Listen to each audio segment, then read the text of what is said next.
ബിസ്മില്ലാഹിർ റഹ്മാനിർ റഹീം. وَإِنَّ مِنْ أَهْلِ الْكِتَابِ لَمَنْ يُؤْمِنُ بِاللَّهِ وَمَا أُنْزِلَ إِلَيْكُمْ وَمَا أُنْزِلَ إِلَيْهِمْ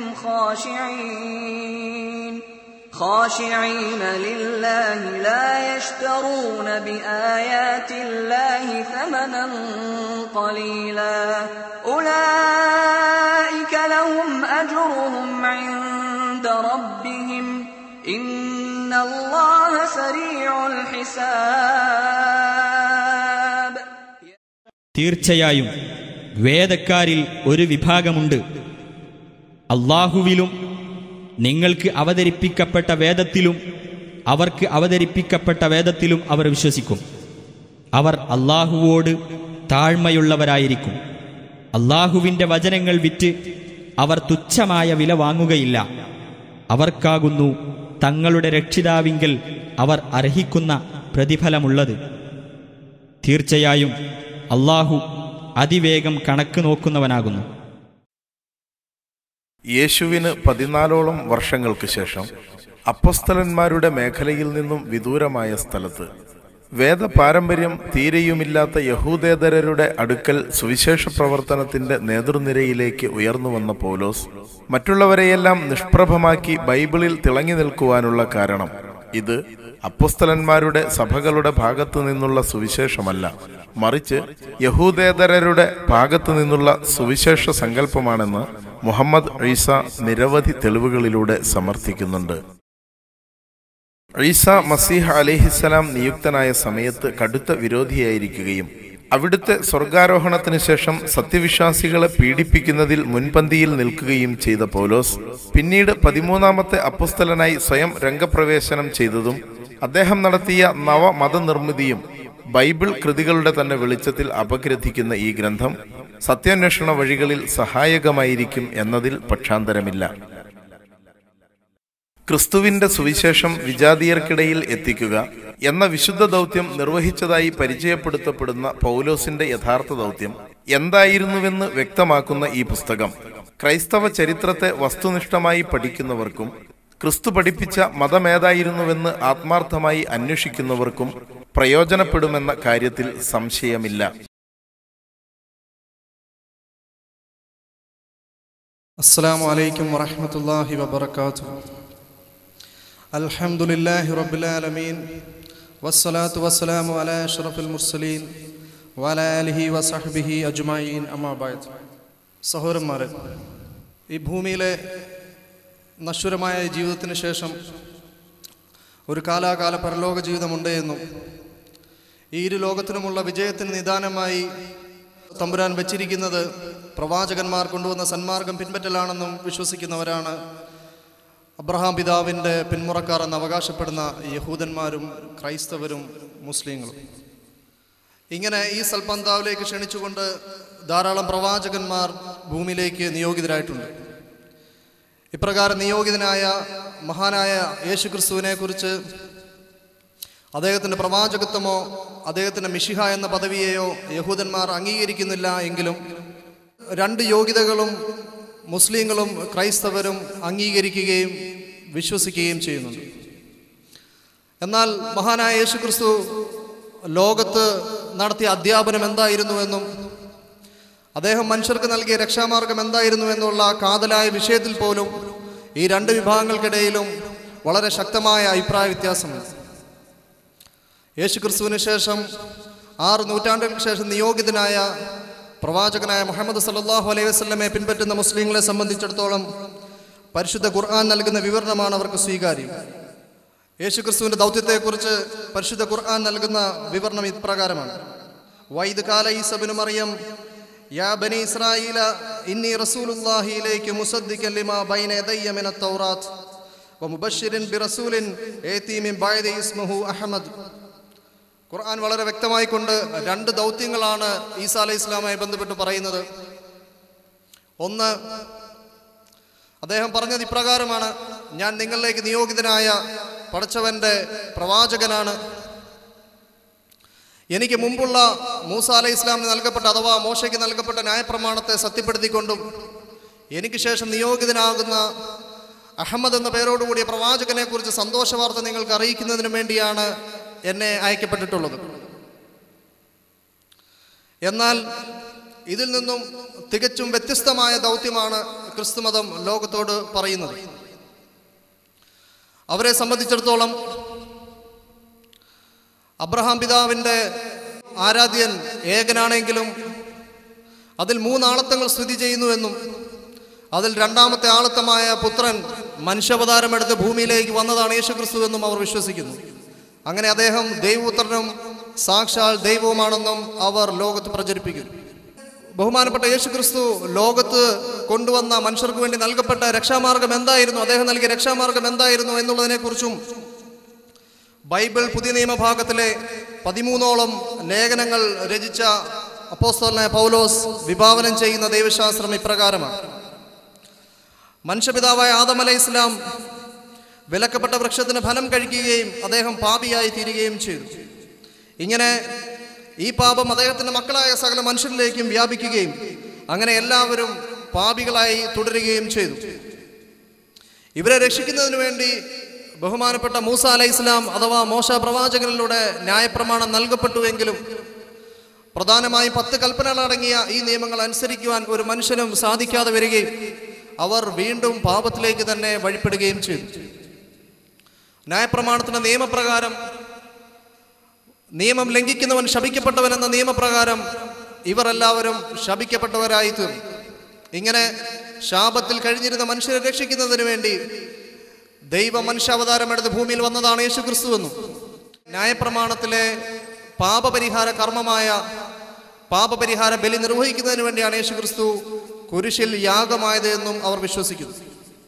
അതിനാൽ ഇനി ആർക്കെങ്കിലും നിത്യജീവൻ നേടുന്നതിന് അഥവാ സ്വർഗം ലഭിക്കുന്നതിന് അവർ ആരും മോശയിക ന്യായപ്രമാണം പിൻപറ്റേണ്ടതില്ല.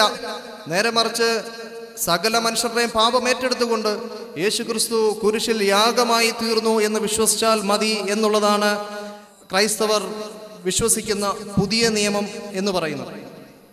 സ്വാഭാവികമായും ക്രൈസ്തവരുടെ അടിസ്ഥാന തത്വങ്ങളായ ത്രിയേക ദൈവത്വം, യേശുവിൻ്റെ ദൈവികത, മോശയിക ന്യായപ്രമാണം കാലഹരണപ്പെട്ടു എന്ന വിശ്വാസം തുടങ്ങിയ അടിസ്ഥാന തത്വങ്ങളെ മുസ്ലിങ്ങൾ അംഗീകരിക്കുന്നില്ല. ഈ ഒരു മനോഭാവത്തെ ക്രൈസ്തവർ ചോദ്യം ചെയ്യാറുണ്ട്. അവർ ഉന്നയിക്കുന്ന ചോദ്യം ഇതാണ്: യേശുക്രിസ്തുവിന് ശേഷം ഫലസ്തീനിൽ നിന്നും വിദൂരമായ ഒരു സ്ഥലത്ത് ജീവിച്ച പ്രവാചകൻ മുഹമ്മദ് സല്ലല്ലാഹു അലൈഹി വസല്ലമ എന്തടിസ്ഥാനത്തിലാണ് ഈ ക്രിസ്തുമതത്തിൻ്റെ ഈ അടിസ്ഥാന തത്വങ്ങളെ വിമർശിക്കുന്നത്? അദ്ദേഹം ഫലസ്തീൻ സന്ദർശിക്കുകയോ അവിടെ ചരിത്രരേഖകൾ പരിശോധിക്കുകയോ ഒന്നും ചെയ്തതായി കാണുന്നുമില്ല. അപ്പോൾ പിന്നെ നിങ്ങൾ ഏതടിസ്ഥാനത്തിലാണ് ക്രിസ്തുമതത്തിൻ്റെ അടിസ്ഥാന തത്വങ്ങൾക്കെതിരായിട്ട് ആരോപണങ്ങൾ ഉന്നയിക്കുന്നത്? അവരുടെ ഒരു സാധാരണ ചോദ്യമാണ്. എന്നാൽ ഖുർആൻ എടുത്തു പറയുന്ന വിഷയം പ്രവാചകൻ സല്ലല്ലാഹു അലൈഹി വസല്ലമ സ്വന്തമായ ഇഷ്ടപ്രകാരമൊന്നും സംസാരിച്ചിട്ടില്ല. വമാ യൻതിഖു അനിൽ ഹവാ ഇൻ ഹുവ ഇല്ലാ വഹീൻ യൂഹാ. പ്രവാചകൻ സല്ലല്ലാഹു അലൈഹി വസല്ലമ പറഞ്ഞിരിക്കുന്ന കാര്യങ്ങൾ സ്വന്തമായ ഗവേഷണ നിരീക്ഷണ പഠനങ്ങളുടെ അടിസ്ഥാനത്തിലല്ല, നേരെ മറിച്ച് സർവജ്ഞാനിയായ അല്ലാഹു സുബ്ഹാനഹു വ തആല വെളിപാടുകൾ പ്രവാചകന് നൽകിയതിൻ്റെ അടിസ്ഥാനത്തിലാണ് ബഹുമാനപ്പെട്ട മുഹമ്മദ് മുസ്തഫ സല്ലല്ലാഹു അലൈഹി വസല്ലമ ക്രിസ്തുമതത്തിൻ്റെ അടിസ്ഥാന തത്വങ്ങളെ കുറിച്ചിട്ട് ഈ ചോദ്യങ്ങൾ ഉന്നയിച്ചിട്ടുള്ളത്.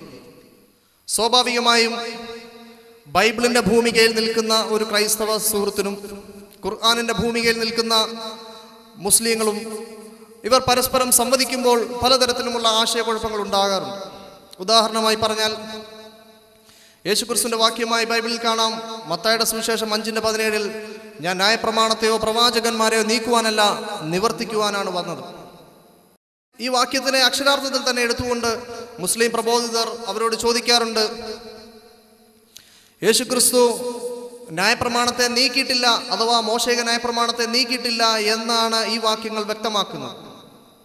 എന്നാൽ ക്രൈസ്തവ ദൈവശാസ്ത്രം അംഗീകരിക്കുന്ന ക്രിസ്ത്യാനിയെ സംബന്ധിച്ചിടത്തോളം മുസ്ലിം പ്രബോധകരുടെ ഈ ഒരു അവകാശവാദം അംഗീകരിച്ചു കൊടുക്കാൻ കഴിയുകയില്ല. അവർ പറയുന്നത് ഇപ്രകാരമാണ്: ഇതിനെ വ്യാഖ്യാനിക്കേണ്ടത് ഈ രീതിയിലാണ്, അതായത് മോശേക ന്യായപ്രമാണത്തിൽ പറഞ്ഞിരിക്കുന്ന പരമമായ പാപപരിഹാര യാഗം യേശുവിലൂടെ നിവർത്തിക്കും എന്നാണ് ഈ വാക്കിൻ്റെ അർത്ഥം. അതുകൊണ്ട് യേശുവിലൂടെ ന്യായപ്രമാണം നിവർത്തിക്കുമെന്ന് പറഞ്ഞാൽ അത് അവസാനിച്ചു എന്നാണ് അർത്ഥം. സ്വാഭാവികമായും ഇവിടെ ആശയക്കുഴപ്പം സംഭവിക്കുക ഒരു സത്യാന്വേഷിയായ ഒരു സാധാരണക്കാരനാണ്. ഒന്ന് ഖുർആനിൻ്റെ ഭൂമികയാണ്, ഒന്ന് ബൈബിളിൻ്റെ ഭൂമികയാണ്. ഇങ്ങനെ ഉണ്ടായിരിക്കുന്ന ഈ പ്രശ്നത്തിന് ഒരു പരിഹാരം എന്നോണം ഇവിടെ നമ്മൾ അവതരിപ്പിക്കുന്നത് ബൈബിളിൻ്റെ ഭൂമികയിൽ നിന്നുകൊണ്ട് മാത്രം, ഖുർആന്റെ ഭൂമികയിൽ നിന്നിട്ടല്ല, ബൈബിളിൻ്റെ ഭൂമികയിൽ നിന്നുകൊണ്ട് മാത്രം ക്രൈസ്തവ ദൈവശാസ്ത്രത്തെ പുനഃപരിശോധനയ്ക്ക് വിധേയമാക്കുകയും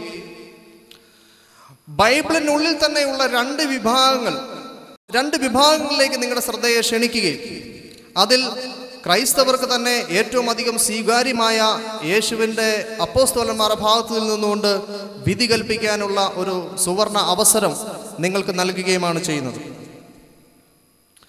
ഇവിടെ ആകെ ഒരു നിബന്ധന മാത്രമേ വെക്കുന്നുള്ളൂ. യേശുക്രിസ്തുവിൻ്റെ വാക്കുകളെ വ്യാഖ്യാനിക്കേണ്ടത് യേശുക്രിസ്തു ജീവിതകാലത്ത് തിരഞ്ഞെടുത്ത അപ്പോസ്തലന്മാരുടെ ഭാഗത്തു നിന്നുകൊണ്ട് മാത്രമാണ് ഇവിടെ ഒരു നിബന്ധനയായി ഇവിടെ വെക്കുന്നുള്ളൂ.